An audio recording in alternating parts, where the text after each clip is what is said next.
à un enfant, à une famille. Il veut te parler ce matin. Es-tu prêt à recevoir ce qu'il a pour toi?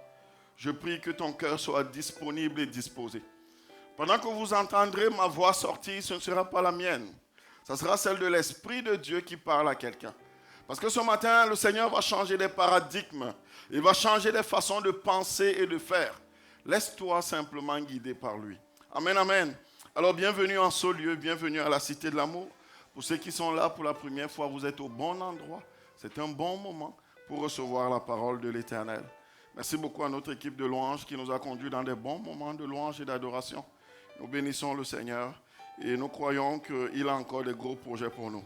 Alors ce matin, je voudrais vous parler de la part du Seigneur sur le thème « Arrête de subir, commence à régner ». C'est le deuxième message d'une série de 3 messages sur l'autorité. La semaine dernière, le serviteur de Dieu a parlé de l'autorité du croyant. Et ce matin, le Seigneur veut aller à un autre niveau pour te révéler un certain nombre de vérités cachées. Il te dit ce matin, arrête de subir, commence à régner. Est-ce que tu peux te dire à toi-même, j'arrête de subir? Frère, dis-le avec conviction. Amen, amen, c'est ça. Tu dis, j'arrête de subir. Je commence à régner. C'est la parole que le Seigneur a pour toi. Si même le message s'arrêtait là, retiens cette parole, j'arrête de subir. Et tu peux prendre le temps d'un instant pour voir tous les domaines de ta vie où tu as l'impression que tu subis. Parce qu'il faut bien comprendre qu'il y a des choses, il y a un verset biblique que j'aime tellement dans la Bible, Jean chapitre 10. Je n'aime pas souvent citer le début de ce verset, chapitre 10, verset 10. Mais j'aime citer la fin. Il dit que je suis venu pour que mes brebis aient la vie et la vie en abondance. Quand tu regardes tous les domaines de ta vie, est-ce que tu penses que tu es dans l'abondance? Il y a des gens qui ont peur de l'abondance. Il y a des gens qui ont peur d'être bénis dans tous les domaines du terme. Non, frère, il est venu pour que nous ayons la vie et la vie en abondance. Nous avons quelque chose de spécial et d'extraordinaire. Quand nous avons reçu Jésus dans notre vie comme notre Seigneur et Sauveur personnel, nous avons obtenu immédiatement la vie éternelle. Nous avons reçu gratuitement la vie éternelle. Vous imaginez quelque chose qui ne peut pas s'acheter avec de l'argent. C'est-à-dire que la monnaie, l'argent, est une valeur tellement petite pour acheter la vie éternelle. C'est impossible d'acheter la vie éternelle avec de l'argent. Ni avec de l'or, ni avec les pierres précieuses de ce monde. Rien du tout. Il nous l'a donné gratuitement. En acceptant Jésus, nous avons reçu la vie éternelle. Donc ça veut dire que la vie éternelle, ce n'est pas quand nous allons mourir que nous allons la voir. La vie éternelle, nous l'avons déjà. Donc ça veut dire que c'est une vie qui commence ici et qui s'étend d'éternité en éternité. Quelle grâce! Nous sommes des vivants éternels. Autant que nous avons reçu la vie éternelle, autant nous avons 2 parts dans cette vie éternelle. Il y a la vie dans ce monde corrompu, où il y a de l'injustice et toutes ces choses. Et puis il y a la vie de gloire auprès de notre Seigneur, où il n'y aura ni pleurs, ni grincement de dents, ni corruption, ni rien. Ici, dans ce monde, nous devons déjà régner et dominer. Nous ne devons pas accepter que la vie nous impose ses règles. Nous ne devons pas accepter que le monde nous impose ses règles. Le Seigneur nous a donné la vie éternelle maintenant pour que nous puissions commencer à expérimenter ce que nous devons vivre, faire avec lui. Il nous a donné la vie éternelle maintenant pour que nous puissions ici sur cette terre vivre déjà une image de ce qui nous attend lorsque nous serons dans sa gloire. Donc il n'est pas question que tu acceptes un certain type de choses sous prétexte que non, moi je vais retrouver le Père bientôt, alors je vais pouvoir jouir de ces choses auprès de lui. Je vais dire à quelqu'un, pourquoi éviter d'avoir le double lorsque tu peux l'avoir? Tu as la possibilité d'avoir une vie abondante ici et ensuite avoir une vie abondante près de lui. Pourquoi acceptes-tu de subir la maladie, l'oppression, les choses du monde ici, sous prétexte que tu as l'espoir qu'il revienne te chercher bientôt? Oui, frère, il viendra te chercher. Mais il veut, pendant que tu es sur cette terre, que tu domines. Il ne veut pas que les choses dominent sur toi. Il veut que le monde voie que le Dieu que tu sers est un Dieu véritable, au travers de ce qui est l'image même de ta vie. Alors je dis à quelqu'un encore ce matin, arrête de subir, s'il te plaît, commence à régner. Nous allons lire 3 textes. Et ensuite, je vais vous parler de la part du Seigneur. Le premier texte que nous allons lire se trouve dans Jacques chapitre 4, verset 7. La Bible dit, « Soumettez-vous donc à Dieu, résistez au diable et il fuira loin de vous. » Jacques chapitre 4, verset 7. « Soumettez-vous donc à Dieu, résistez au diable et il fuira loin de vous. » Dans le livre de Luc, chapitre 10, verset 19, la Bible dit, « Voici, je vous ai donné le pouvoir de marcher sur les serpents et les scorpions et sur toute la puissance de l'ennemi. Et rien ne pourra vous nuire. Je reprends. La Bible dit, voici, je vous ai donné le pouvoir de marcher sur les serpents et les scorpions et sur toute la puissance de l'ennemi et rien ne pourra vous nuire. Si nous sommes rassemblés ici, c'est parce que nous croyons que la Bible est vraie et qu'elle est le reflet de la parole de Dieu. Alors nous allons devoir nous accorder que tout ce que nous allons lire ce matin est vrai et que ce que Dieu a dit est vrai. Lisons le troisième texte, Marc chapitre 11, verset 23. Je vous le dis en vérité, si quelqu'un dit à cette montagne, ôte-toi de là et jette-toi dans la mer, et s'il ne doute point en son cœur, mais croit que ce qu'il dit arrive, il le verra s'accomplir. Je vous le dis en vérité, si quelqu'un dit à cette montagne, ôte-toi de là et jette-toi dans la mer, et s'il ne doute point en son cœur, mais croit que ce qu'il dit arrive, il le verra s'accomplir. Père, dans le nom de Jésus, je te dis merci pour ta parole. Seigneur, c'est elle qui nous redonne la vie. Et tu dis dans le psaume 119, verset 105, quelle est cette lumière sur notre chantier? C'est à la lumière de ta parole que nous pouvons mirer notre vie. C'est à la lumière de ta parole que nous pouvons voir si ce que nous faisons, ce que nous vivons est en accord avec ta volonté pour nous. Ce matin, ta parole sort pour proclamer et déclarer des vérités spirituelles. Je prie dans le nom de Jésus en cet instant que ma chair et moi-même se taisent et que seul ton esprit parle au-dedans de moi. Je ne veux pas dire ce qui me plaît, mais je veux dire exactement ce qui te plaît, Seigneur. Non seulement je prie pour moi, mais je prie pour mon frère, pour ma soeur, pour cette audience, Seigneur, que tu as rassemblée en ce lieu. Je prie que les cœurs soient disponibles et disposés, quelles que soient les pressions du monde, quelles que soient les difficultés de la vie. À cet instant, je prends autorité dans le nom de Jésus et je déclare, Père, que rien ne s'oppose à la manifestation de ta parole dans les cœurs au nom puissant de Jésus-Christ. Béni sois-tu parce que tu es vrai et ce que tu dis est vrai. Et que la gloire te revienne dans le nom de Jésus-Christ. Amen. Alléluia. Bien-aimés, nous vivons dans une génération où les frères et sœurs, où les croyants, ceux qui croient en Jésus, ceux qui ont accepté Jésus-Christ dans leur vie comme leur Seigneur et Sauveur, souffrent inutilement. Je viens de dire quelque chose.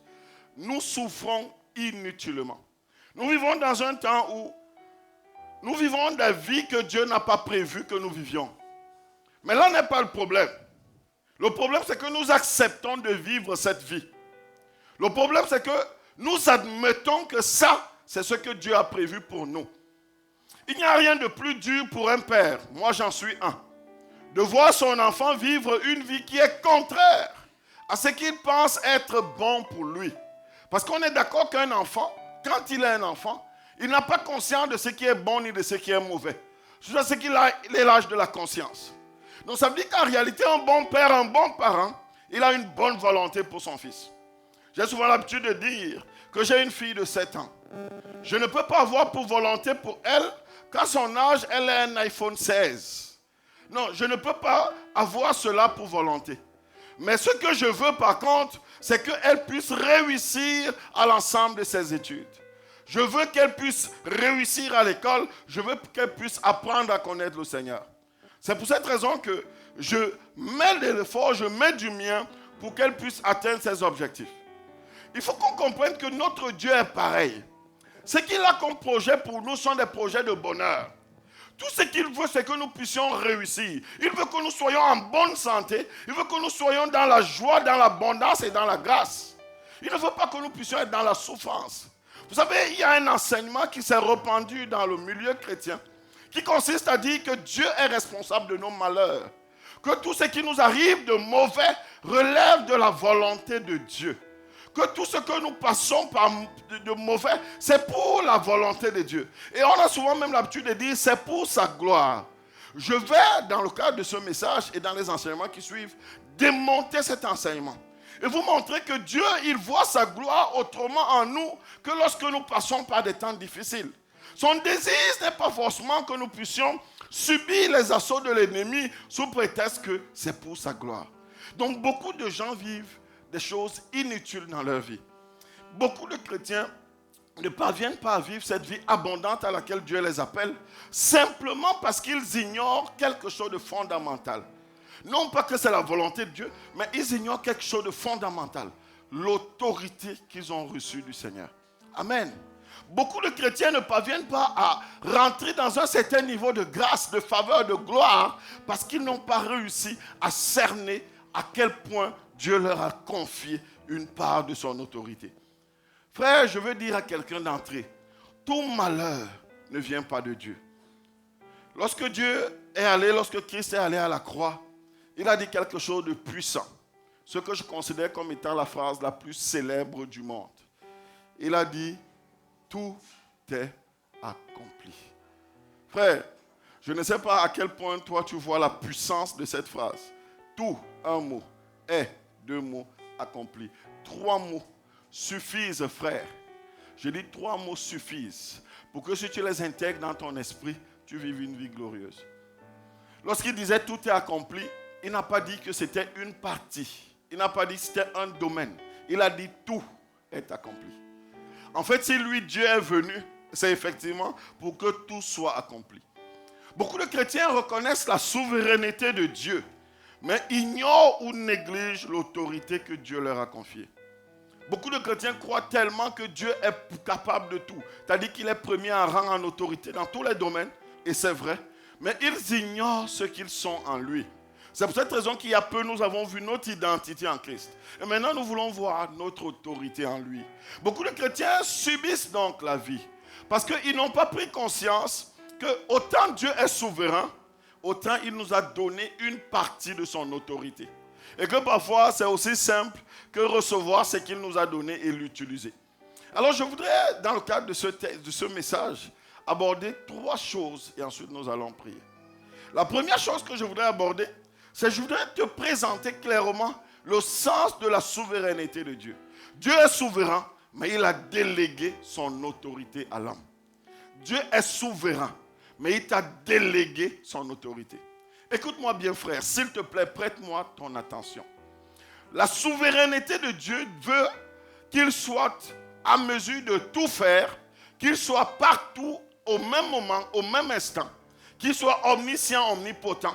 Mais la souveraineté de Dieu veut aussi qu'il puisse être son propre conseiller, donc qu'il ne prenne conseil que de lui-même. Donc, en d'autres termes, il prend les décisions qu'il veut, comme il veut, quand il veut, à l'endroit de qui il veut, parce que nous sommes tous le produit de sa création. Écoute, frère, quand tu bâtis quelque chose, quand tu construis quelque chose, parce que c'est toi qui l'as construit, tu lui donnes une manière d'utilisation. Et c'est toi qui décides de la façon dont c'est utilisé. Écoute-moi juste à cet endroit. Est-ce que les gens l'utilisent toujours de la manière dont tu as dit? Là est le problème. Mais il n'en demeure pas moins que tu décides de la manière dont ça doit être utilisé. Et il y a beaucoup de gens qui vont mal l'utiliser et croient que c'est comme ça que ça doit être utilisé. Non. C'est celui qui a conçu l'affaire, qui a conçu l'objet, qui sait le but pour lequel il a conçu et comment est-ce qu'il doit être utilisé. Nous sommes tous la conception, le produit de Dieu. Dieu s'est assis, le roi David, dans le psaume 139. Il dit, je te loue de ce que je suis une créature si merveilleuse. Il se regarde et il se rappelle que c'est Dieu qui l'a conçu et que Dieu l'a conçu de manière merveilleuse. Nous sommes tous le produit de Dieu. C'est Dieu qui nous a conçus. Et quand il nous a conçus, il a établi son manuel de procédure. Nous devons vivre selon son manuel de procédure. Quand je dis qu'il est souverain, c'est qu'il est souverain dans tout ce qu'il fera par rapport au produit qu'il a conçu. Et donc, dans sa souveraineté, écoute-moi bien, frère, il a décidé librement, après avoir créé toutes choses, rappelez-vous qu'il a créé toutes choses, et ensuite il a créé l'homme. Il a décidé donc, dans sa souveraineté, d'établir l'homme au-dessus de la création. Il a décidé dans sa souveraineté d'établir l'homme comme patron de toutes choses. Donc il a décidé dans sa souveraineté de demander à l'homme de dominer sur le produit de la création de Dieu. Donc il n'y a rien qui existe sur la terre des hommes pour lequel Dieu ne t'a pas donné le pouvoir de dominer. Rien. Que ce soit la maladie ou les choses que le diable a fait, quelle que soit la situation, Dieu t'a donné le pouvoir de dominer. Donc, dans sa souveraineté, il a décidé donc, après avoir créé l'homme, de déléguer une partie de son autorité. Déléguer une partie de son autorité, ça veut dire confier, ça veut dire céder. Et la Bible dit que Dieu se tient par sa parole. C'est aussi ça le sens de sa souveraineté. Ça veut dire que comme je suis souverain et que je ne prends conseil que de moi-même, il faudrait que ma parole ait une autorité de manière à ce que je ne puisse pas la changer à tout moment. Puisqu'il n'y a personne d'autre qui peut m'influencer sinon moi-même. C'est pour cette raison qu'il a établi sa parole à son niveau. Dieu, c'est sa parole. Il a établi sa parole au rang d'autorité dans nos vies. Parce qu'il savait qu'il a besoin, puisqu'il ne prend conseil que de lui-même, que de sa parole. Écoute frère, sa parole est tellement importante. On néglige tellement la parole de Dieu pour se fier aux paroles des hommes, pour se fier aux paroles du monde, pour se fier aux paroles de nos circonstances. Il est souverain. Et donc il a établi sa parole. Et voici ce que dit sa parole. Luc chapitre 10, verset 19. Je vous ai donné le pouvoir de marcher sur les serpents et sur les scorpions et sur toute la puissance de l'ennemi et rien ne pourra vous nuire. C'est-à-dire qu'il établit sa parole et il dit, de par sa parole, que je vous ai donné le pouvoir. C'est-à-dire que toi, Dieu t'a donné le pouvoir. Dieu t'a donné le pouvoir. Frère, je ne sais pas comment tu comprends cette parole. Mais Dieu t'a donné le pouvoir. Il dit qu'il t'a donné le pouvoir sur quoi? Pour marcher sur les serpents, sur les scorpions et sur toute la puissance de l'ennemi. Il dit rien ne pourra te nuire. Oui frère, donc dans sa souveraineté, Dieu t'a donné le pouvoir. Il a décidé de déléguer une part de sa souveraineté. Il a décidé de donner à l'homme une autorité spirituelle. Et cette autorité, l'homme la reçoit en acceptant Jésus-Christ dans sa vie comme son Seigneur et Sauveur personnel. Donc lorsqu'on a reçu Jésus, le paquet qu'on a reçu est tellement grand. Il ne nous a pas seulement sauvés du péché, il ne nous a pas sauvés de l'enfer seulement, il ne nous a pas seulement donné la vie éternelle, mais il a fait plus que ça. C'est pour cette raison que dans l'enseignement de vendredi, je veux prendre 20 secondes pour dire, frère, libère ton temps, fais l'effort. Si cela dépend de toi, et je crois que ça dépend parfois de toi, viens aux enseignements de vendredi. Nous allons décortiquer ces choses ensemble. Parce qu'il faudrait que tu grandisses, n'est-ce pas? La Bible dit dans Galates que aussi longtemps que l'héritier demeure un enfant, il ne diffère en rien d'un esclave. Galates chapitre 4. Donc ça veut dire que si autant héritier tu es, autant tu restes un enfant, c'est-à-dire tu ne grandis pas dans la connaissance de la parole, tu vas avoir le rang d'esclave. Tu ne seras pas en mesure de dominer. Viens les vendredis. Les cultes de vendredi, c'est uniquement pour l'enseignement. Et on a vu vendredi, effectivement, que Dieu, en acceptant Jésus dans nos vies, cette autorité, ce pouvoir qu'il a donné, il a donné à ceux qui l'ont accepté dans leur vie, comme leur Seigneur et Sauveur personnel. Et il a donné le gage. C'est qu'en fait, il est venu lui-même habiter en nous. Parce qu'il voulait s'assurer que non, il ne va pas juste nous donner une autorité et aller rester au ciel et nous observer. Il a décidé lui-même de venir habiter en nous.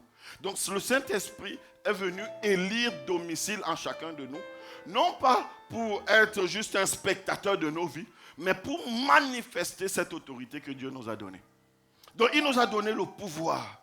Il dit, je vous ai donné le pouvoir de marcher sur les scorpions et sur les serpents et sur toute la puissance de l'ennemi.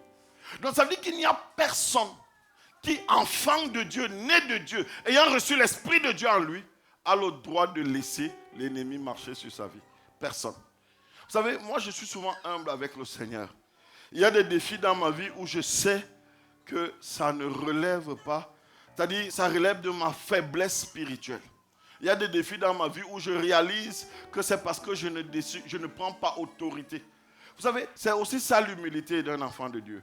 Il faut savoir identifier, au début de l'année, nous avons eu un message sur Néhémie, nous avons dit, il faut savoir identifier les brèches de ta vie. Il faut savoir identifier les domaines où tu sais que ici, je refuse, c'est pas que je n'ai pas, je refuse de prendre autorité. Frère, si tu commences à le faire, tu vas voir comment tu vas mener une vie glorieuse. Donc oui, Dieu est souverain, mais il nous a cédé une part de sa souveraineté.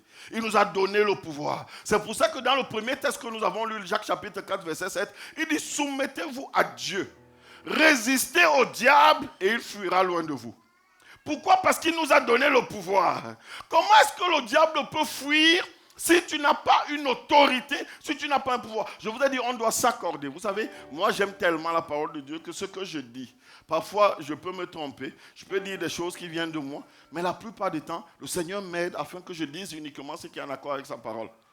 Moi, je suis ce qu'on appelle un chrétien de Béret, acte 17. Et je crois que nous tous ici. Donc ça veut dire que ce que je vous dis là, je crois que ça vient de la parole de Dieu. Et l'apôtre Jacques dit donc que soumettez-vous à Dieu. Résistez au diable et il fuira loin de vous. Comment est-ce que le diable, qui connaît ce monde avant toi, parce qu'il a été précipité avant toi, qui est un malin, mais croyons-nous, qui n'est rien d'autre qu'un chérubin déchu, peut donc te fuir si tu n'as pas l'autorité. Puisque la parole de Dieu est vraie, nous sommes donc tous unanimes que si le diable ne nous fuit pas, ou s'il y a encore des domaines dans nos vies où le diable savent avoir un petit contrôle, c'est simplement parce que nous avons refusé d'utiliser notre autorité. Il dit, soumettez-vous à Dieu, résistez au diable et il fuira loin de vous. Donc, c'est un élément, comme tant d'autres dans la Bible, qui montre que Dieu t'a cédé effectivement une part de son autorité. Rien que ce thème-ci, on peut le développer pendant un mois. Mais je voudrais m'arrêter là pour que tu intègres que cette théorie qui consiste à dire que Dieu est souverain, et parce qu'il est souverain, c'est lui qui décide si je suis malade ou si je ne suis pas malade. Si je suis malade, c'est sa volonté. Il est souverain. Qui suis-je pour le juger? Si quelqu'un meurt à côté de moi, c'est sa volonté. Qui suis-je pour juger Dieu? Il a décidé, on a l'habitude de citer ce verset de Job. Il a décidé de donner, il a décidé de reprendre. Si je passe par la sécheresse, c'est sa volonté. Qui suis-je pour juger Dieu? Si je suis le dernier dans ma classe, c'est sa volonté. Qui suis-je pour juger Dieu? Si je suis dans ce pays, c'est sa volonté. En fait, je ne suis qu'un immigrant. Donc, normalement, c'est fait pour que c'est normal que je puisse avoir les miettes. Non, frère. Tout ce qui est dans ta vie, tout ce qui se passe dans ta vie ne relève pas de la volonté de Dieu. Il faudrait qu'on dise les choses telles que la Bible dit. Il y a des choses dans nos vies qui ne relèvent pas de la volonté de Dieu. Et Dieu est aussi triste que moi de voir que toi tu acceptes ce qui n'est pas de sa volonté dans ta vie. Et je vous ai dit que Dieu est un gentleman. Le Saint-Esprit est un gentleman. Contrairement à l'ennemi de notre destinée, quand il rentre dans ta vie, tu fais tout pour qu'il sorte, il ne sort pas. Quand tu commences à mentir, tu fais tout pour que le mensonge s'en va, il ne va pas. Quand tu commences à faire des choses bizarres, tu fais tout, il ne va pas. Parce que le diable, quand il rentre, il ne veut pas sortir. Mais le Saint-Esprit, c'est un gentleman. Il prend la place que tu lui donnes. Tu lui dis, Saint-Esprit, je te donne ma vie, prends contrôle. Il prend contrôle. Tu dis, je n'ai pas besoin de toi. Il t'observe. Et tu dois comprendre qu'il est en toi pour que tu puisses vivre cette autorité. Il faudrait, frère, que notre mentalité change. Dieu ne fait pas et ne fera pas à notre place ce qu'il nous a commandé de faire. Parce qu'il nous a cédé une part de son autorité. Quand je vois un chrétien mauviette, quand je vois un chrétien comme Pierre avant que le Saint-Esprit n'arrive, je dis non frère, tu es en train de remettre en cause l'œuvre de la croix. Tu es en train de remettre en cause ce que Christ a fait. Quand je vois un chrétien qui pleure devant n'importe quel petit obstacle, je dis frère, Christ est mort pour nous tous. Quand je vois un chrétien qui appelle son frère, son pasteur pour n'importe petit rêve que tu as eu bizarre, tu trembles. Le lendemain, tu ne peux même pas aller au travail. Ta petite situation par laquelle tu passes, on sent que tu es triste. Tu ne peux pas affronter la vie. Dès que quelqu'un fait quelque chose, tu es déjà affecté. Non, frère, ne subis plus la vie. Tu as l'autorité. Et il faut bien comprendre que ton ennemi, ce n'est pas ton frère, ce n'est pas ta soeur. Ton ennemi, c'est le diable et c'est l'esprit du diable. Et c'est là que tu dois prendre autorité. Prendre autorité. Au lieu de t'asseoir, de dire, oh, ce frère-là, tu vois comment il est bizarre, ce pasteur, tu vois comment il est bizarre. Si tu vois qu'en moi, il y a quelque chose de bizarre, prends autorité contre l'esprit de bizarre à moi.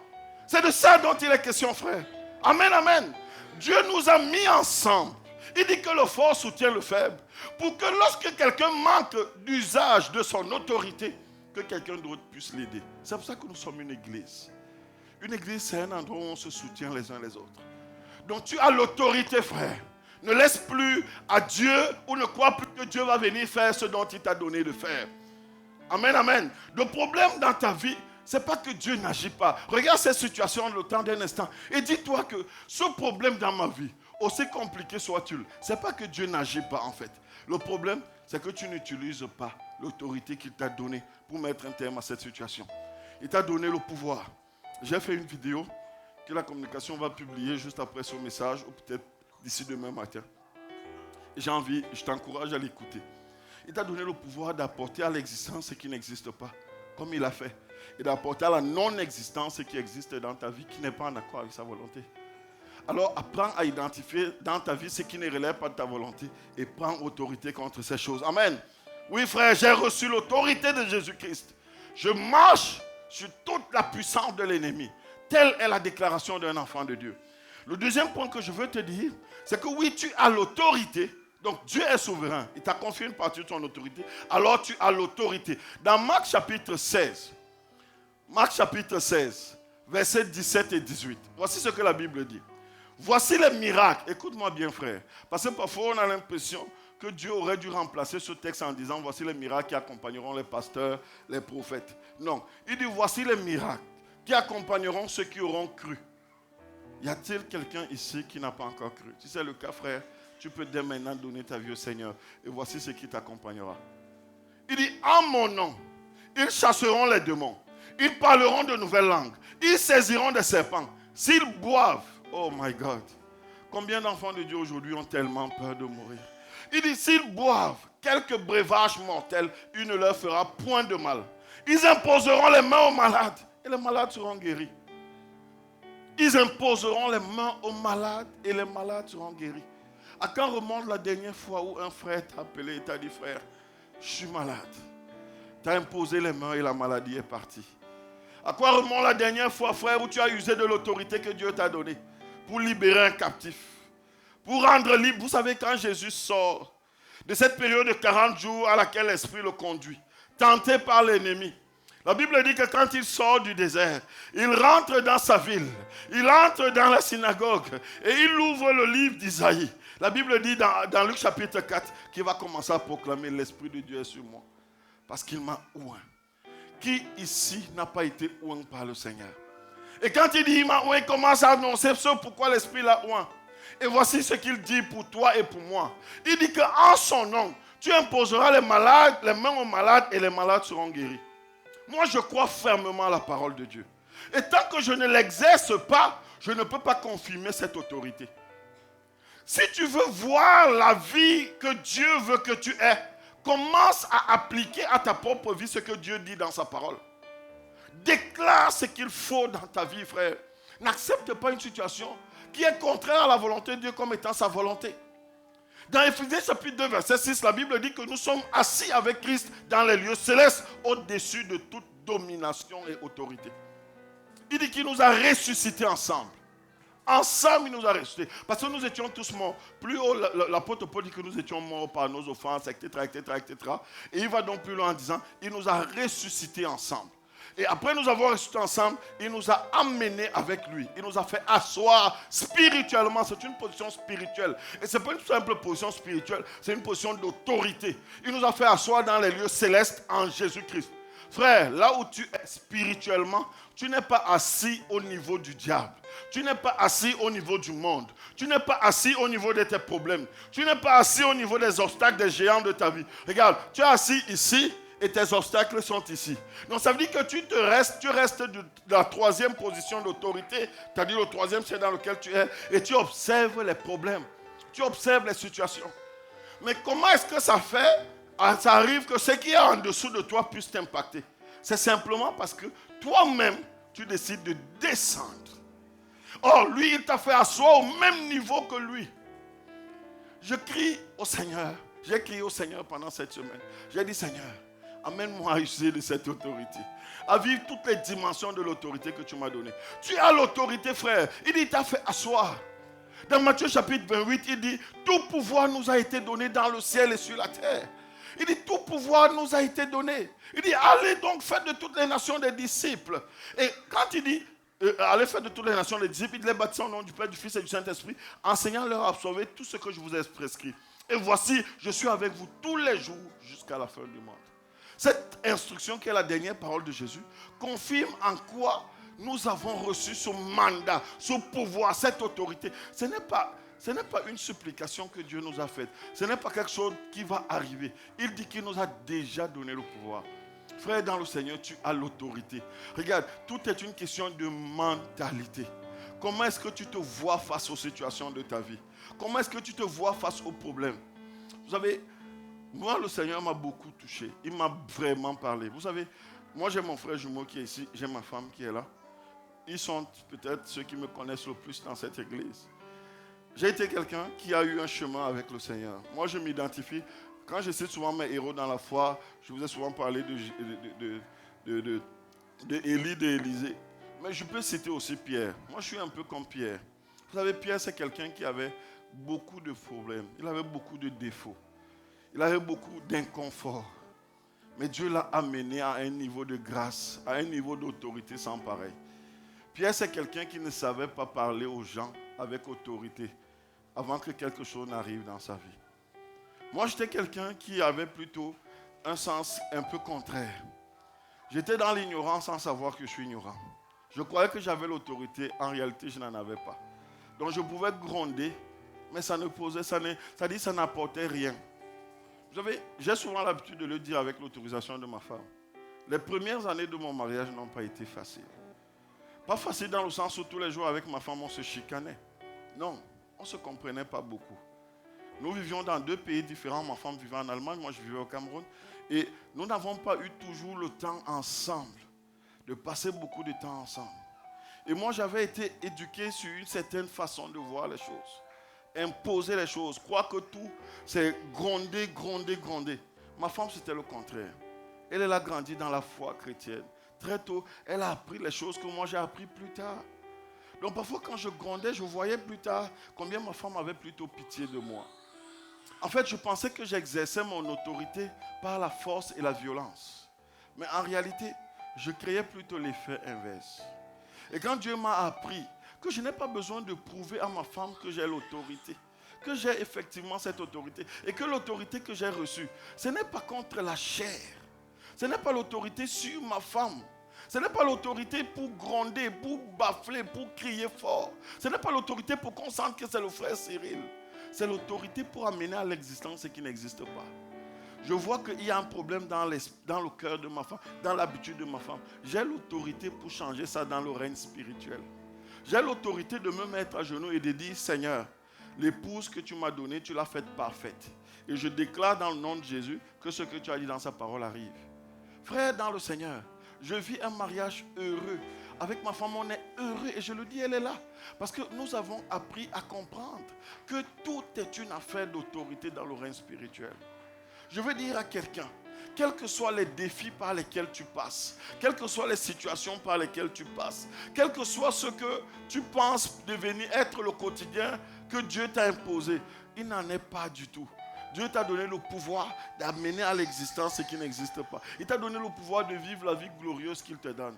Si tu imagines qu'un père peut dessiner pour ses enfants la pire des vies, alors crois que Dieu a dessiné pour toi la pire des vies. Mais si tu crois qu'un père dans la chair ne peut pas avoir pour projet pour ses enfants la pire des choses, alors refuse que ce qui est pire dans ta vie vient de Dieu, s'il te plaît mon frère. Refuse-le. Il dit dans le psaume 139 qu'il a dessiné, il a écrit sur la paume de sa main tous les jours qui nous étaient destinés avant qu'aucun d'eux n'existât. Crois-tu que quand il écrivait tes jours, il a écrit quelque part que ce jour-là, elle va avoir le cancer? Crois-tu que Dieu est ce genre de père qui a écrit que le 25 mai 2025, le cancer va arriver dans sa vie? Non, frère. Écoute-moi bien, frère. Dieu a dit plutôt, quand il a écrit les jours de ta vie, que tous les jours, tu seras en santé. Il a écrit que tous les jours, tu seras dans le bonheur. Il a écrit que tous les jours, tu vas aller de gloire en gloire. Le cancer et toutes ces choses arrivent parce qu'en réalité, pendant que Dieu a écrit tout cela, l'ennemi de ta destinée a aussi écrit cela.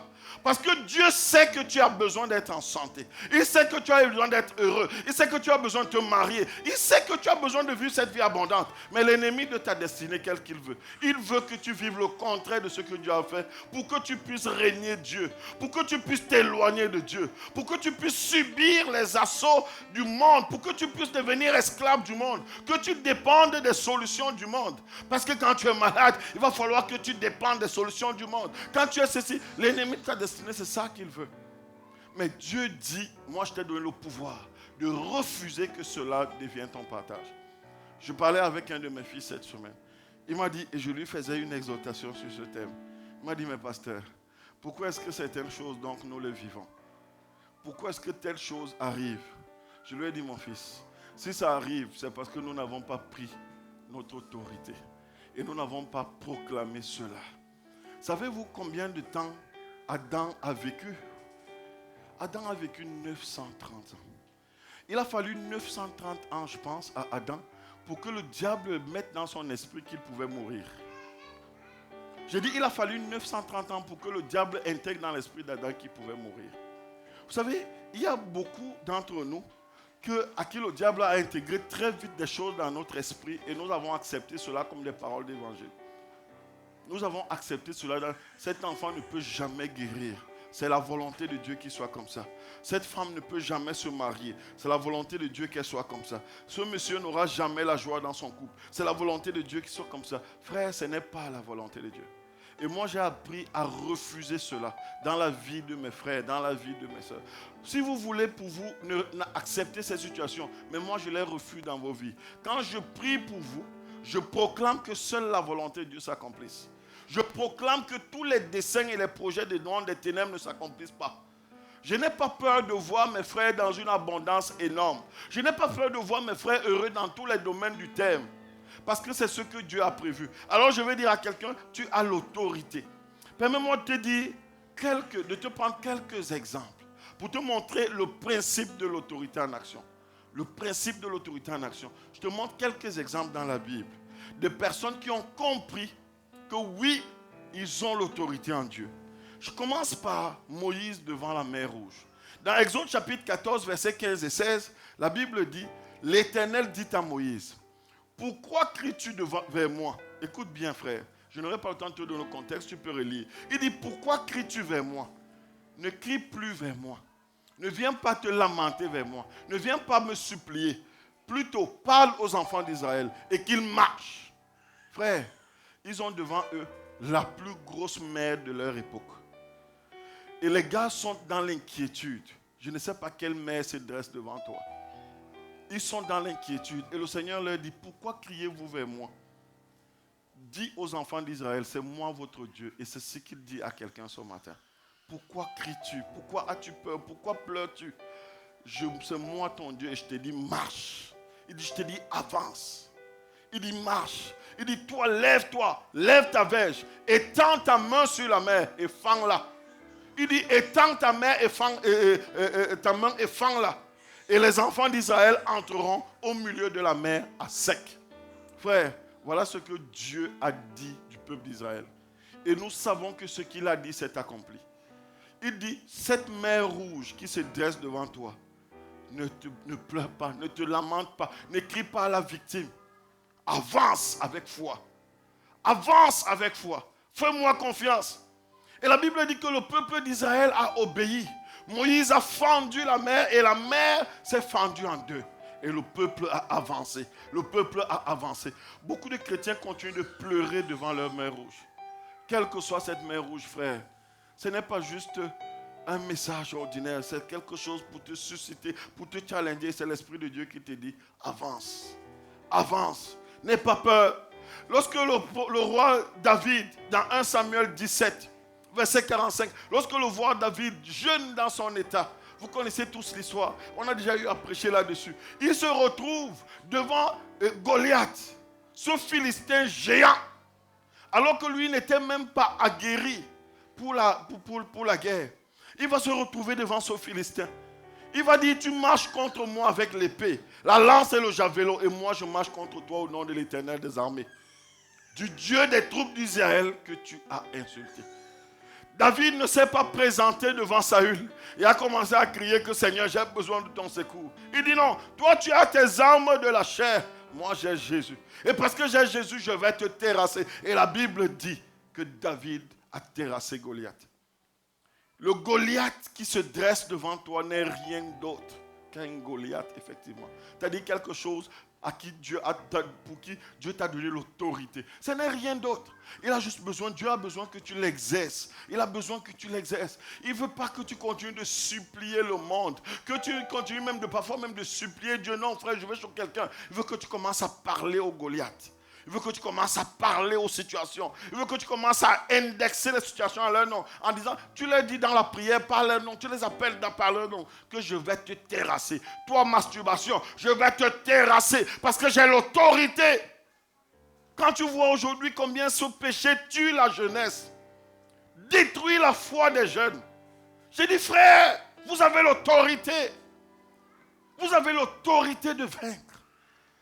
Pourquoi est-ce qu'aujourd'hui, enfants de Dieu que nous sommes, il n'y a pas de différence entre le monde et nous? J'ai peur de la génération de nos enfants. Si nos jeunes aujourd'hui ne peuvent pas vaincre les petits péchés, non frère, tu as l'autorité.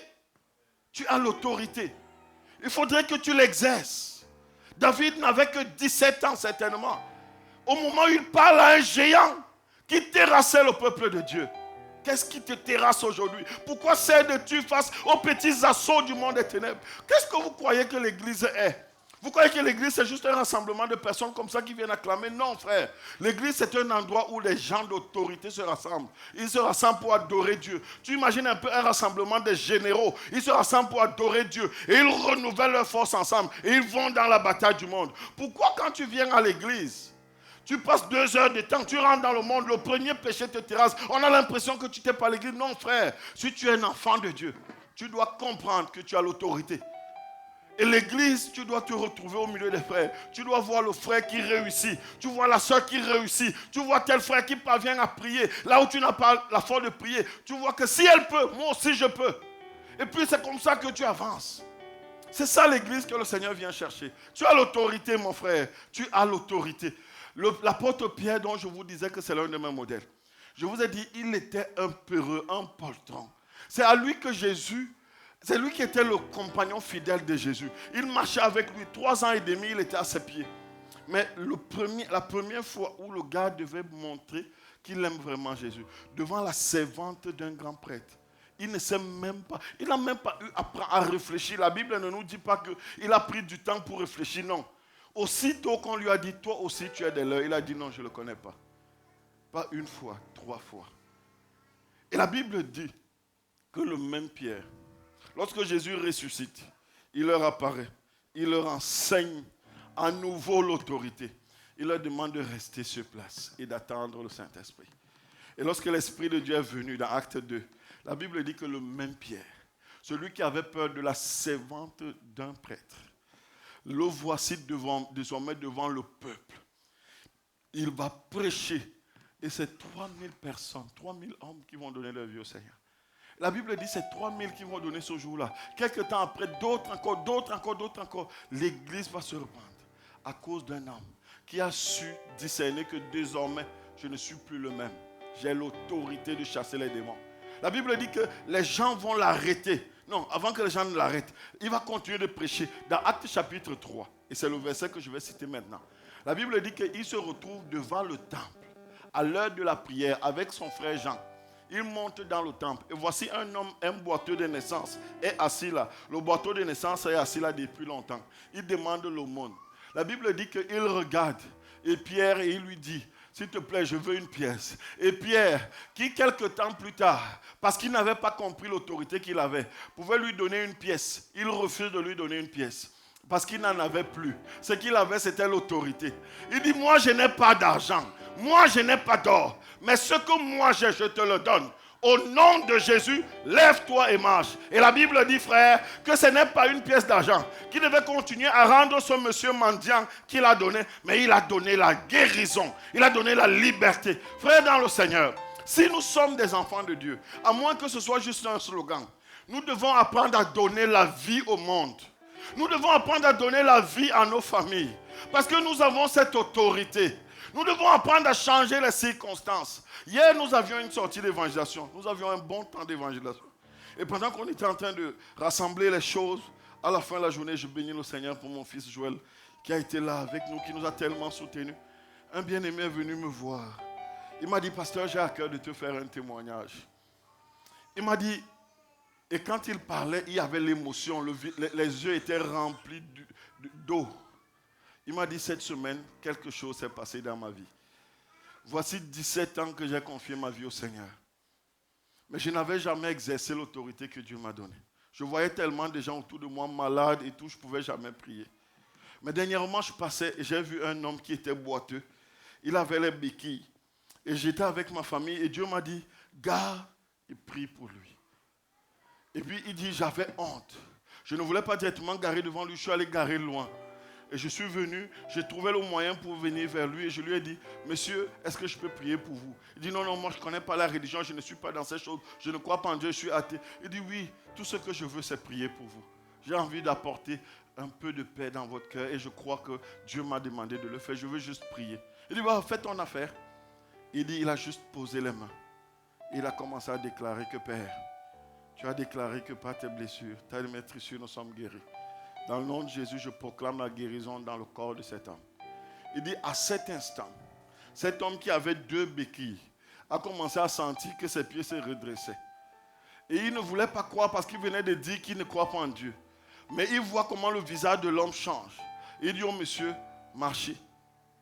Il dit, marche. Comme Dieu a dit au peuple d'Israël, marche. Frère, vous croyez que quand on vous raconte un témoignage comme celui-là, que c'est facile.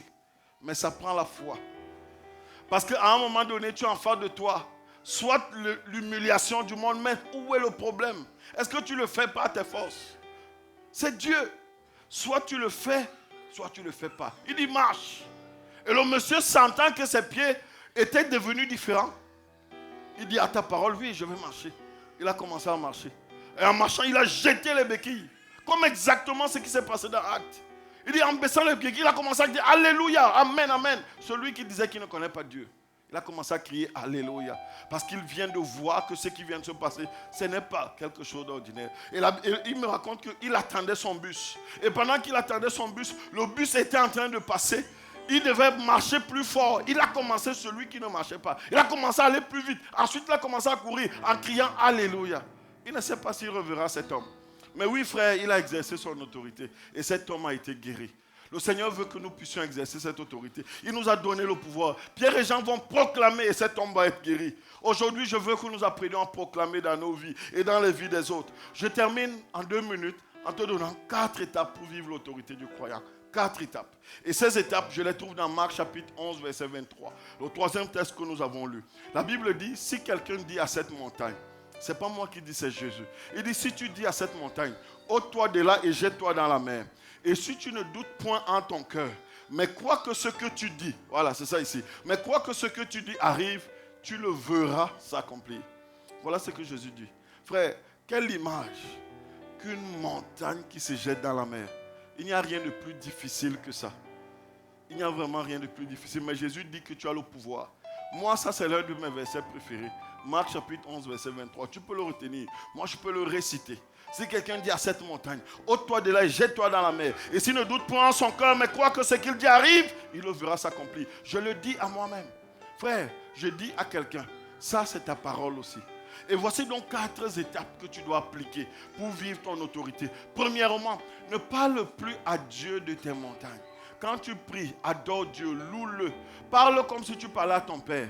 Mais quand il s'agit des montagnes, ne parle pas à Dieu, mais parle à la montagne. Le serviteur de Dieu l'a dit dimanche passé. Apprenons à parler aux montagnes de nos vies. Apprenons à parler à la mer Rouge. Apprenons à parler aux tempêtes.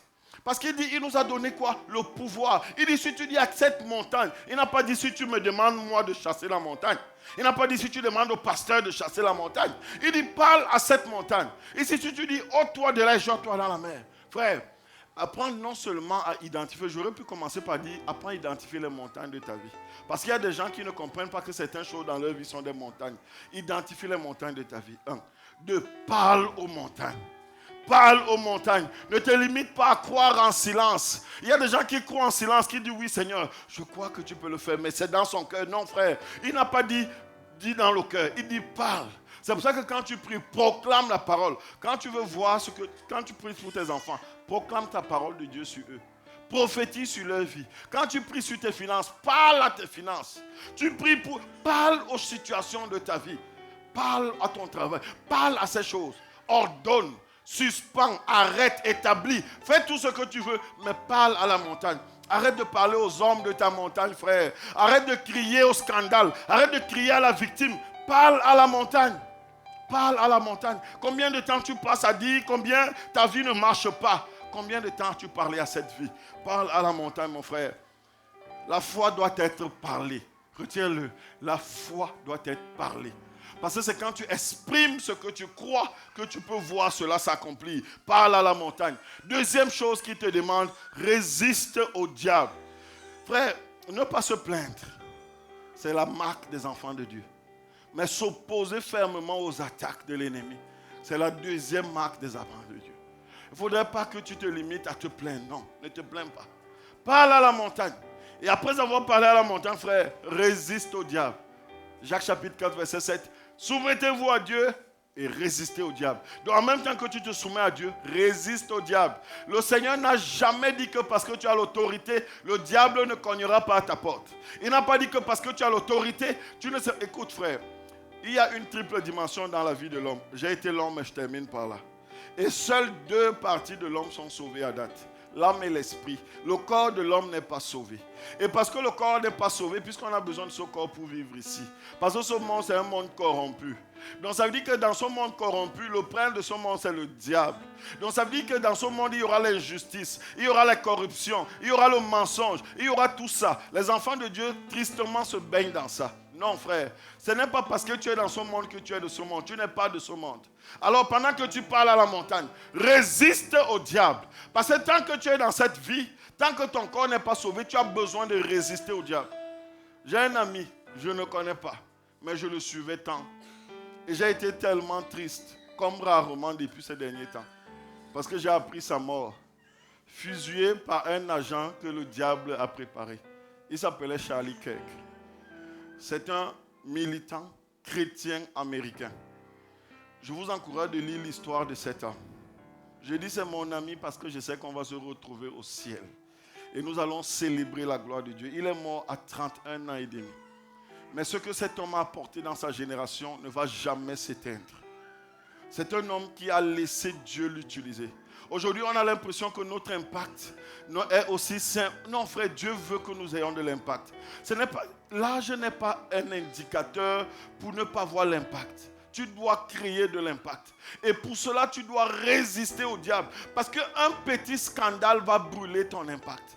Charlie a donné sa vie. Il est allé dans les campus. Il a prêché l'évangile. Là où les hommes politiciens ont affirmé leur foi, Charlie s'est positionné comme un homme de foi. Et pendant qu'il était en train de prêcher l'évangile, il a été tué, frère. Il est mort en martyr. Sa famille est dans les pleurs. Nous, le peuple de Dieu, nous sommes dans les pleurs. Mais je sais qu'il a accompli la mission que Dieu lui a demandé d'accomplir. Il a résisté à l'ennemi. Il ne sait pas, il n'a pas succombé un seul instant. Vous savez, il y a des niveaux de pression dans le monde que si on nous met, nous allons abandonner la foi. C'est pour ça que tu dois t'accrocher. Quand je vois la pression qu'on cède juste par rapport à un petit travail, un petit truc, et on délaisse parfois Dieu, je dis il y a des niveaux de pression. Le Seigneur, il y a peu, m'a élevé dans mon travail. Il m'a donné un poste de gestion très élevé. Et je lui rends gloire. Et je me suis retrouvé dans un cadre où je parle à des gens qui ont des pouvoirs de décider dans l'entreprise de Desjardins. Et je vois à quel point une seule phrase de ma part peut avoir un impact positif ou négatif. Dernièrement, j'ai sorti une phrase, sans m'en rendre compte, négative dans le cadre d'une réunion. L'Esprit de Dieu m'a tellement repris qu'il a fallu, avant la fin de la réunion, que je déclare quelle était véritablement mon identité, afin de contrecarrer cette phrase. Vous savez, on n'a pas toujours des témoignages positifs. Parfois, on ne fait pas ce qu'il faut. Mais je veux dire à quelqu'un, tu dois résister au diable. Tu vois, à cet instant, le diable savait que je suis dans un milieu d'influence. Il m'a poussé à dire quelque chose. Pendant que les gens savent que Cyril a cette identité. J'ai sorti, c'était juste un mot qui ne devrait pas sortir de ma bouche. Parce que quelqu'un l'a sorti, j'ai repris, j'ai dit non. L'Esprit de Dieu m'a dit non, frère.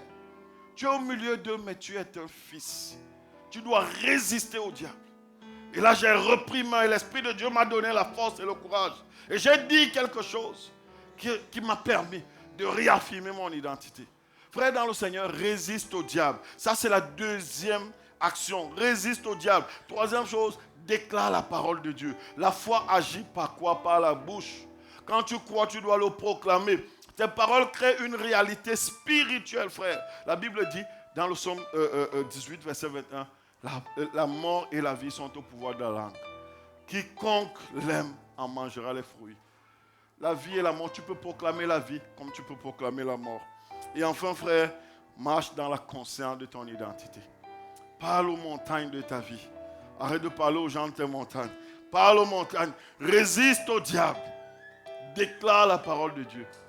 Et marche dans la conscience de ton identité. Il a dit, tout est accompli. Et je veux dire à quelqu'un, tout est accompli dans ta vie. Prends le temps maintenant, mon frère, de voir quel est cet obstacle. Quel est ce géant. Quelle est cette mer rouge. Si ta vie est un long fleuve tranquille, regarde celle de ton frère. Est-ce que la vie que ton frère a, c'est celle que tu veux qu'il ait? Toi qui es son frère, à plus forte raison Dieu. Alors tu as le pouvoir d'amener à l'existence ce qui n'existe pas dans sa vie et de retirer ce qui n'est pas de Dieu. Alléluia. Je voudrais que tu pries maintenant. Je voudrais que tu prennes un temps devant le Seigneur et que tu parles au Dieu. Je voudrais que tu te remémores quelle est cette identité que tu as véritablement. Le Seigneur dit que tu as l'autorité. Je voudrais que tu proclames et tu déclares cette autorité. Peut-être n'as-tu pas le pouvoir de le faire. N'as-tu pas eu le pouvoir de le faire par le passé? Maintenant, le Seigneur dit, tu as le pouvoir de le faire. Le Seigneur dit, tu dois le faire. Il dit, tu dois le faire. Regarde aux situations de ta vie, frère. Regarde à ta famille. Regarde à ton frère. Et proclame la volonté de Dieu sur sa vie et non celle de l'ennemi. Déclare qu'il est vainqueur. Déclare qu'il va de victoire en victoire. Proclame que tu vis une vie de victoire, mon frère. Proclame que seule la volonté de Dieu s'accomplit dans ta vie. Proclame que seule la volonté de Dieu s'accomplit dans ta vie. Déclare que tu vis ce qu'il a prévu que tu vives. Et non pas ce que l'ennemi de ta destinée a prévu. Déclare que tu vis ce qu'il a prévu que tu vives. Frère, déclare-le. Même si c'est du fond de ton cœur, déclare-le. Déclare que seule sa volonté s'accomplit dans ta vie. Déclare que Seigneur, oui, j'ai reçu le pouvoir de marcher sur les serpents et les scorpions et sur toute la puissance de l'ennemi. Alors je marche sur les situations qui s'opposent à ma destinée. Je marche sur ce qui n'est pas en accord avec ta volonté dans ma vie. Je marche sur ce qui n'est pas de toi dans ma vie. Proclame-le dans ta vie, mon frère. Déclare que tu as reçu ce pouvoir et que tu l'exerces maintenant au nom de Jésus. Oui, Seigneur, je déclare que nous exerçons ce pouvoir. Je déclare que nous l'avons et nous l'exerçons au nom de Jésus sur nos vies, nos